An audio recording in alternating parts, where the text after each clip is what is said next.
Bonjour à toutes, bonjour à tous, bienvenue sur cette nouvelle vidéo de la chaîne Critique Multiverselle. Aujourd'hui nous allons parler de la grosse actualité du moment sortie il y a 2 jours, Megalopolis. Megalopolis est le nouveau long métrage de Francis Ford Coppola, réalisateur que j'aime beaucoup, mais dont je n'ai vu que la trilogie du Parrain ou encore Apocalypse Now, mais qui a fait Dracula, Conversation secrète, L'Idéaliste et bien d'autres métrages.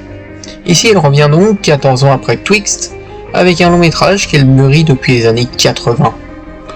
Megalopolis, c'est un film de SF qui a été présenté au Festival de Cannes et qui a fait parler de lui à ce même festival, entraînant une profonde division, si bien qu'il était difficile de trouver un distributeur pour la France, aussi bien que pour son pays d'origine, les États-Unis. Le film sera finalement récupéré par le Pacte chez nous et Lionsgate pour les Américains, avec un budget de 100 millions de dollars. 100 de moins qu'Ant-Man de 3 quand même, hein.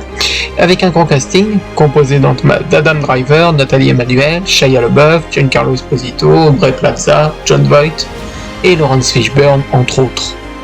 L'histoire de Megalopolis se déroule à New Rome, allégorie de New York, où une jeune femme est partagée entre sa loyauté envers son père, le maire Franklin Cicero, et son amant, l'architecte César Catilina, 2 hommes aux visions opposées, l'un conservateur et l'autre tourné vers l'avenir, et après une catastrophe qui ravage la ville, les 2 hommes vont s'opposer. Est-ce le meilleur film de l'année ? Non. Le pire ? Non plus. Megalopolis est un très bon film qui va diviser le public. En effet, Francis Ford Coppola nous montre encore qu'il en a sous le capot. Ce film nous raconte l'opposition de l'ancien face à 2 visions de la nouveauté et du progrès qui s'opposent entre le regard pacifiste qui ne rêve que de progrès et celui plus anarchiste qui veut simplement le pouvoir. Et impossible de ne pas voir en cette New Rome une allégorie de l'Amérique d'aujourd'hui et de nos sociétés en général qui seront tôt ou tard amenées à changer. D'ailleurs, le gros point fort du métrage réside dans sa mise en scène, dans le monde que Coppola met en place, mélange entre la Rome antique et le New York d'aujourd'hui. Les décors sont assez beaux et l'on croit véritablement à ce que l'on voit, à ce qui nous est présenté à l'écran. Il y a du numérique, bien entendu, mais c'est très bien fait. Je pense à tout le passage dans le Colisée, qui est visuellement superbe, une des meilleures séquences de l'œuvre. D'ailleurs, si on parle de beaux plans et de belles photographies, le film n'a pas à rougir. Il offre des plans juste magnifiques qui impriment la rétine, et des petites trouvailles très sympathiques, ainsi que des scènes très marquantes, comme celle du coup de feu par exemple. Et le second point est celui des protagonistes. Et là c'est un peu complexe, car si le casting est imposant, tous les protagonistes ne sont pas traités sur la même échelle de valeur. En effet, le personnage d'Adam Driver, Nathalie Emmanuel, Giancarlo Esposito, Shia LaBeouf sont un quatuor opposé très sympa à suivre, les 3 hommes étant la représentation de ces visions opposées citée précédemment, tandis qu'Emmanuel est attachante, ayant une belle romance avec Driver et jouant les entre-deux entre son père et son amant. Quant à Shia LaBeouf, si on peut reprocher son surjeu, présent chez tous d'ailleurs, il est cool en tant qu'antagoniste, étant une véritable allégorie de Donald Trump et une critique des mensonges politiques. D'ailleurs, Coppola ne sont pas dans un certain manichéisme.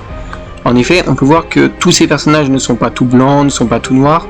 Ils sont tous des hommes et des femmes créatifs, mais qui sont tout guidés par leur mégalomanie. Mais hormis ce quintet, certains acteurs sont un peu oubliés du long métrage, comme Laurence Fishburne, qui n'est que le narrateur chauffeur et n'a pas plus de profondeur, de même qu'Aubrey Plaza, Jon Voight ou encore Dustin Hoffman par exemple. Et c'est dommage car ça enlève un peu au film. Et d'ailleurs, ce jeu un peu théâtral est assez bien amené et peut amener une certaine patine, un certain style au film que j'apprécie beaucoup. Mais le gros reproche que je ferai à Megalopolis est vis-à-vis de son scénario, qui a peine à installer à fil rouge clair, peine à installer des enjeux. Et si pour moi les 2h30 sont très bien passées, il y a tout de même quelques longueurs et des sous-intrigues comme celle judiciaire qui ne servent vraiment pas à grand chose.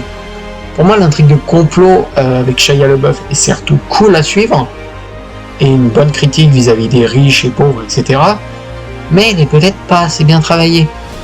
Mais sinon, j'ai beaucoup aimé l'histoire qui m'a été racontée, et qui engage à toujours regarder vers l'avenir, sans toutefois oublier ce qui a fait notre passé. En somme, allez voir Megalopolis, car c'est à découvrir en salle, c'est le gros film du mois de septembre. Après, on aime ou pas, c'est sûr que ça va diviser, c'est sûr que ça peut pas plaire à tout le monde, mais je vous en conjure, faites-vous votre propre avis. Voilà, c'est tout ce que j'avais à dire sur le Megalopolis de Francis Ford Coppola. Je vous dis à bientôt sur la chaîne Critique Multiverselle et j'espère que vous me donnerez tous vos avis en commentaire. Allez, bonne fin de journée.